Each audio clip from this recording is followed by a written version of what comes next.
молодых артистов, которые появляются, мелькают, пытаются собрать хит-парады.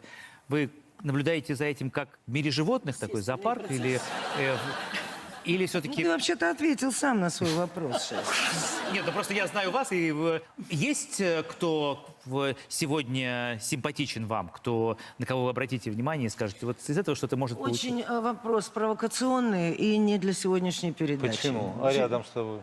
Нет, ну это само собой. А есть такие вещи, которые не обсуждаются. Это не шоу-бизнес, ребят, это явление. О нем говорить вообще даже... Вот он сидит и вот 100 лет будет сидеть. Флаг в руки и продолжать в том же духе. Но про Димаша мы еще поговорим. А вот не переключаемся.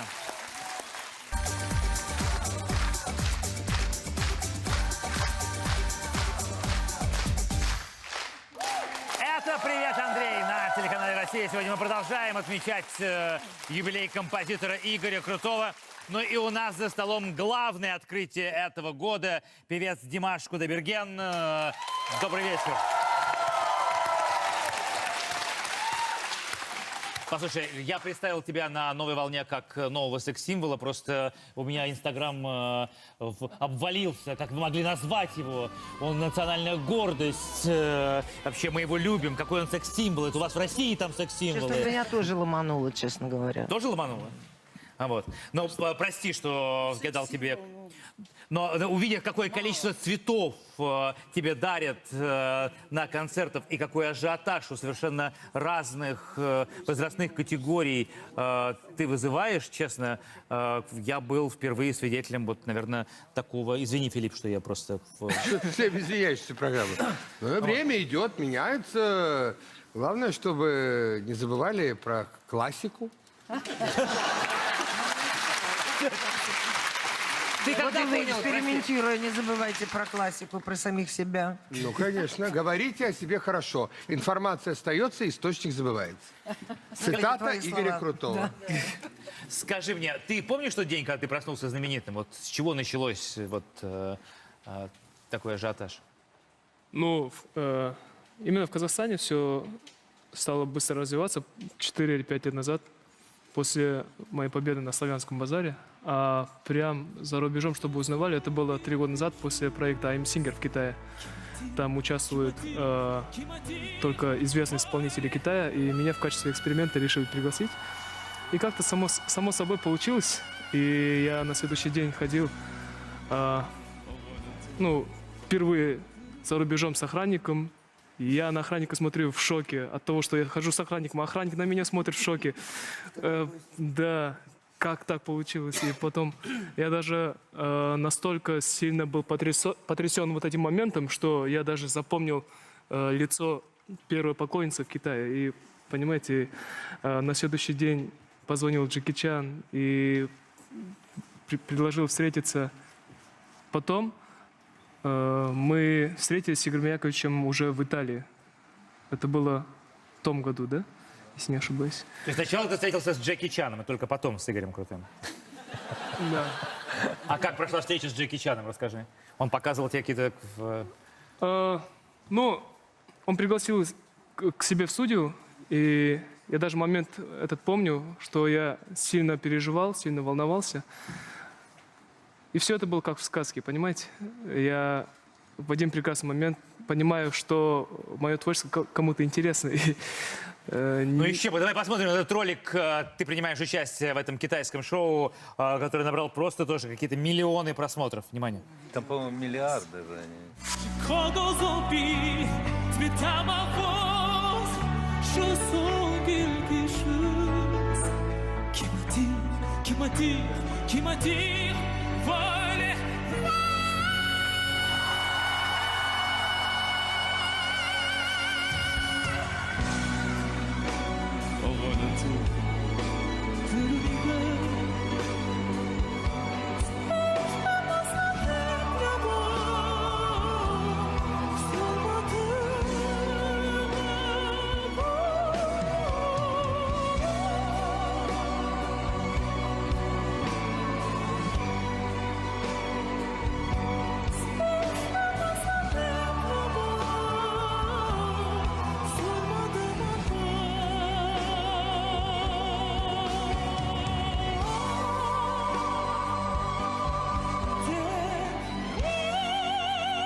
Ну, правда, уникальный голос. 5 октав, да, или 6 ты можешь брать. Спасибо большое. Ну, это будет секретом моим. У китайцев расширяются глаза. Вы видели, да, прямо сейчас, когда они слушают твое выступление? Для тех, кто, может быть, сегодня впервые слышит имя Димаша, хотя я уверен, таких единицы, давайте расскажем про тебя коротко, твоя история.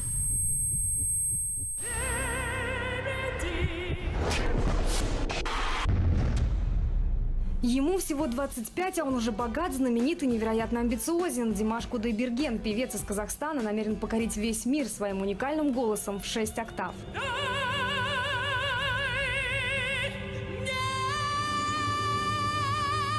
Все началось с победы на фестивале «Славянский базар» в 2017-м. После выступления Димаш заработал свой первый миллион поклонников. Именно столько людей подписалось на его страницу в Инстаграм.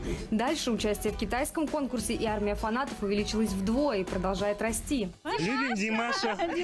Мы не можем жить без Димаша. Нереальный красавчик. У меня целая стенка Димаша. Муж терпит. Все, заболела. Димашомании. Волна Димаша мании накрыла даже самого крутого российского композитора. Игорь Яковлевич не просто оценил талантливый вокал, а предложил исполнителю творческий тандем. Крутой пишет для молодого певца песни, приглашает участвовать в своих проектах, а иногда бросает все дела, чтобы поддержать Димаша на сольном концерте. Ой, сколько цветов. Привет. Привет. Родные сцены помогают. Игорь Яковлевич будет поддерживать. Мои родители, мои друзья, мои родные. Поэтому, мне кажется, будет намного легче. Специально для программы Андрея Малахова. Привет, Андрей. Пойдем на сцену. Сейчас проверим голос. Будучи учеником начальных классов, я заходил в интернет и смотрел выступление Игоря Яковлевича на «Новой волне» с Ларой Фабиан. И про себя говорил: почему Лара Фабиан, почему не я? Типа.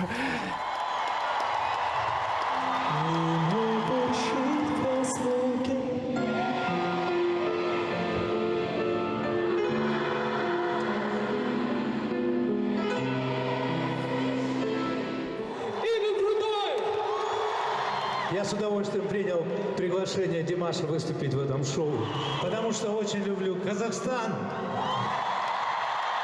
и потому что люблю творчество Димаша.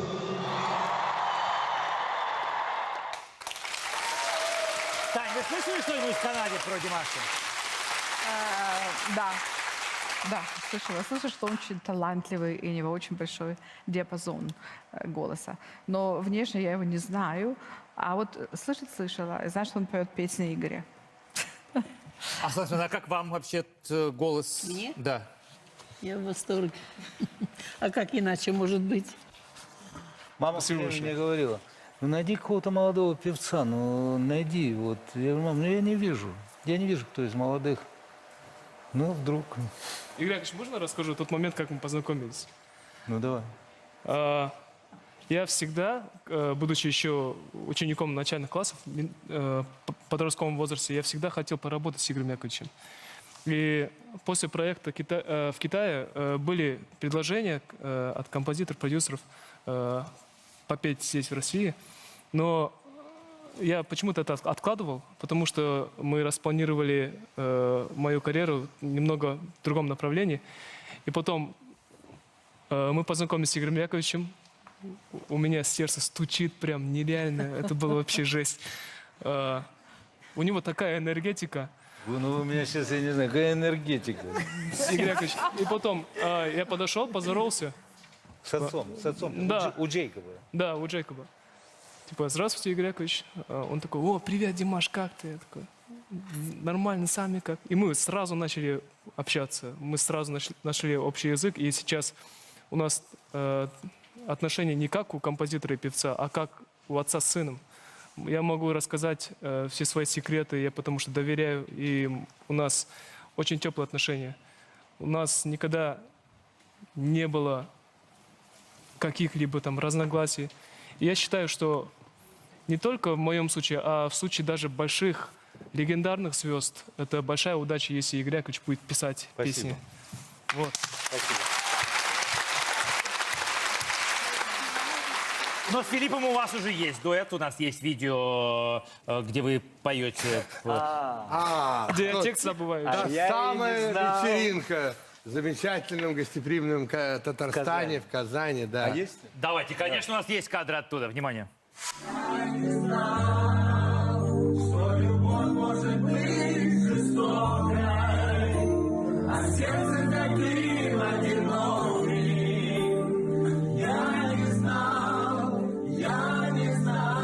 Сейчас, Димаш.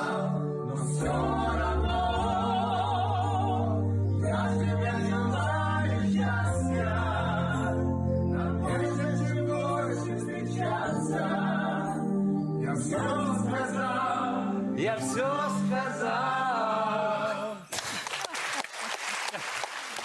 Это такой был потрясающий вечер. Мы такие счастливые. Концерт этот заключительный. Скажи мне, ну, у тебя очень интеллигентные мама, папа. Я с ними познакомился как раз на юбилее Игоря Клича в Турции. А вот на свои первые большие гонорары ты что-то сделал им, какой-то подарок за то, что вот они столько вкладывали в тебя и так вот переживают за твою судьбу? Я считаю, что я должен сохранить насчет этого какую-то тайну. Я не буду сейчас говорить, что я подарил, потому что по отношению к некоторым людям это может показаться нескромным. Вот. Мне кажется, Ирина Александровна сейчас тебя усыновит просто. Вот. У нас все впереди еще. Мне кажется, самое главное, чтобы родные были счастливы, здоровы. Остальное все не важно вообще. Потому что сегодня ты есть, завтра тебя нету. Вот как-то так. Помимо голоса, это великое достояние, вот такая человечность и такие слова. Спасибо.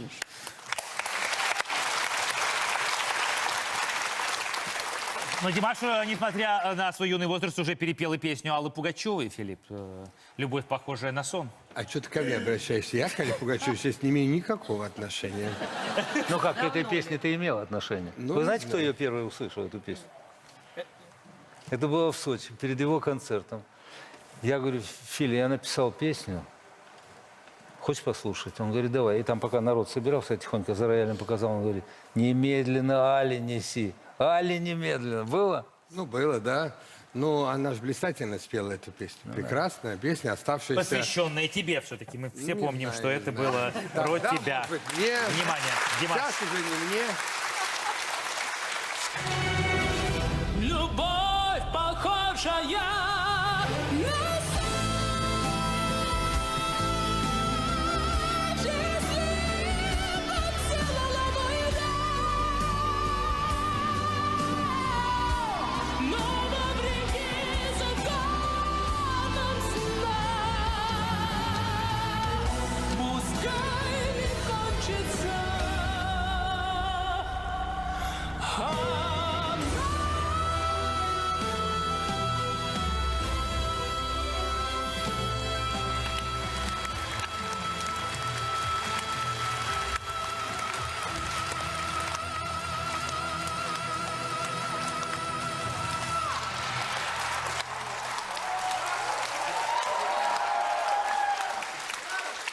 Но не могу не спросить, ты кого представляешь, когда поешь эту песню? Алла представляла Филиппа, а ты кого? Закончится бег, Алла разобьет да, Филиппа. Да. Девушку, наверное, есть же. Ну, опять вот видите, вот эти вопросы, на них я не буду отвечать.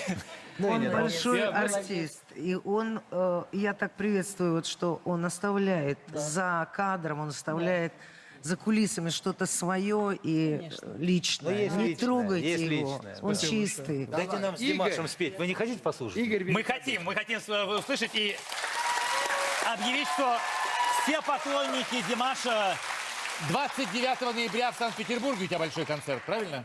Да, в Ледовом дворце. Да, так что, друзья, приходите, он будет петь только для вас.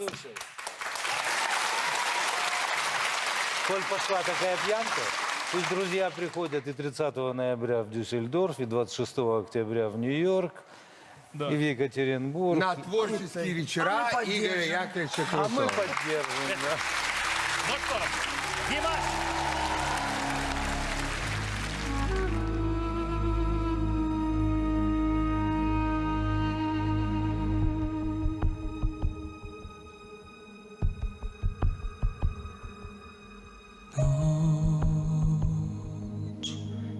исчезает до утра. Мы с тобой два беглеца, убегаем от себя. Я слышу шорох и шаги, нежный шепот вопреки. Я не чувствую земли, лечу. Знай, у любви на небе есть причал.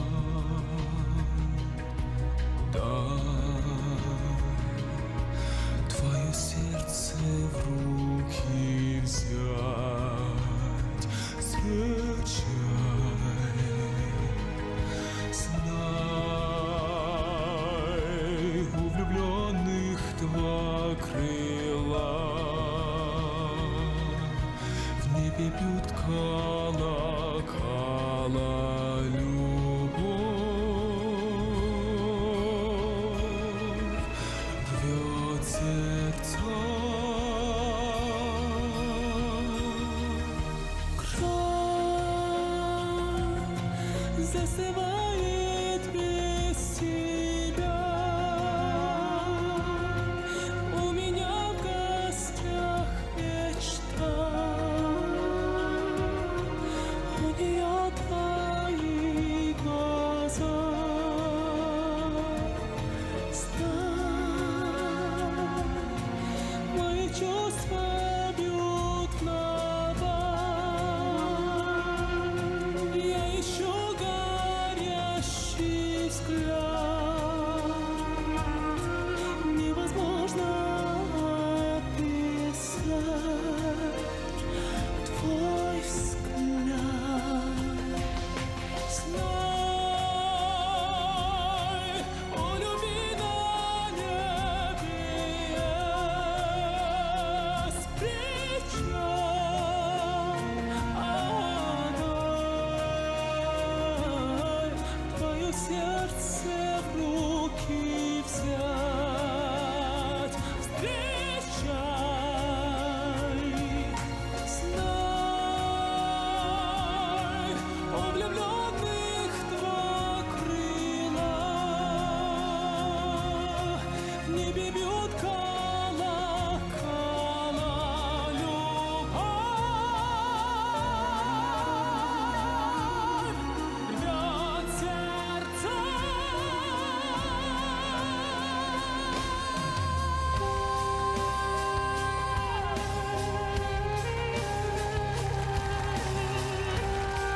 Спасибо.